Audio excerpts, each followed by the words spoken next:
আজকের এই ক্লাসের টপিকটা হলো আপনারা কিভাবে পিসিতে গুগল ড্রাইভ ব্যবহার করবেন। তার জন্য সম্পূর্ণ যে কয়েকটা ক্লাস আসবে আপনারা দেখবেন গুগল ড্রাইভ আপনারা কিভাবে ব্যবহার করবেন, কিভাবে আপনারা কাজ করবেন। আমি আপনাদেরকে টোটাল সম্পূর্ণ কাজ আমি আপনাদেরকে দেখাবো কিভাবে পিসিতে আপনি গুগল ড্রাইভ ব্যবহার করবেন। তার জন্য চলুন আমি আপনাদেরকে প্রথম থেকে আমি গুগল ড্রাইভটা আমি আপনাদেরকে দেখাবো। যে কয়েকটা ক্লাস আসবে সেই কয়েকটা ক্লাস আপনারা দেখবেন, গুগল ড্রাইভের প্রত্যেকটা কাজ আপনি দেখতে পারবেন। পিসিতে গুগল ড্রাইভ ব্যবহার করতে পারেন, ডাউনলোড করে সফটওয়্যার ব্যবহার করে আপনি গুগল ড্রাইভ ব্যবহার করতে পারেন। আবার আপনি ডাইরেক্ট অনলাইন থেকে গুগল ড্রাইভ ব্যবহার করতে পারেন। চলুন আমরা দেখি কিভাবে আমরা গুগল ড্রাইভ ব্যবহার করতে পারি। তার জন্য গুগল ক্রোম ব্রাউজারটি ওপেন করুন, মাউস দিয়ে এখানে ডবল ক্লিক করুন।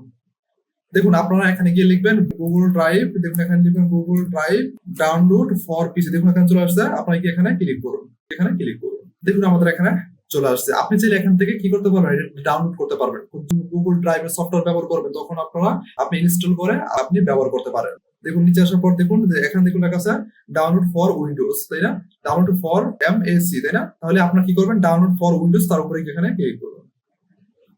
দেখুন আমাদের এখানে ডাউনলোড হচ্ছে। যদি সাইন ইন করবেন তাহলে দেখবেন আপনাদের গুগল ড্রাইভটা ওপেন হয়ে গেছে। আপনি সেটআপ করবেন, ইনস্টল করবেন, ইনস্টল করার পর আপনারা সফটওয়্যার ভিতরে ঢুকবেন, ঢোকার পর আপনাদের যে জিমেলটা থাকবে সেই জিমেলটা দিয়ে আপনি সাইন ইন করবেন, তাহলে আপনাদের এখানে চলে আসবে। আমরা ডাইরেক্ট অনলাইন থেকে আমরা ঢুকবো।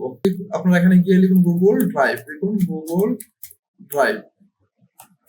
গুগল ড্রাইভ দেখার পর ইন্টার বাটন প্রেস করুন, গুগল ড্রাইভের উপরে এখানে ক্লিক করুন। আপনারা চাইলে অনলাইন থেকে আপনি ডাইরেক্ট ব্যবহার করতে পারেন। আপনাদের যদি ওইটা যদি আপনি ডাউনলোড না করেন তাহলে আপনি ডাইরেক্ট অনলাইন থেকে ব্যবহার করেন, তাহলে আপনাদের এটা আরো সুবিধা হবে বেশি। Google Drive store and share files online, তাই না?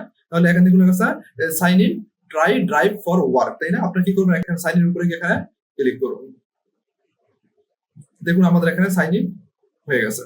আপনাদের উইন্ডোজে যেই জিমেলটা থাকবে সেই জিমেলটা দিয়ে এখানে সাইন ইন হয়ে যাবে। আপনারা এখানে ক্লিক করবেন, দেখবেন আপনাদের অটোমেটিক এখানে সাইন ইন হয়ে গেছে। যখন আপনি ওপেন করবেন আপনাদের সামনে এমন চলে আসবে। কিভাবে ব্যবহার করবেন সেগুলো আপনাদেরকে প্রত্যেকটা সবকিছু আপনাদেরকে এখানে জানতে হবে। কিভাবে গুগল ড্রাইভ স্টোরেজ ব্যবহার করবেন সবকিছু আপনাদেরকে জানতে হবে। তাহলে আজকে ক্লাসটি এতটুকু পর্যন্ত। আপনাদের এতটুকু কাজ আমি আপনাদেরকে দেখিয়েছি। পরবর্তী ক্লাসের ভিতরে তারপর থেকে আমি আপনাদেরকে দেখাবো। অবশ্যই আপনারা এই কাজটি দেখুন, তাহলে আপনারা শিখতে পারবেন।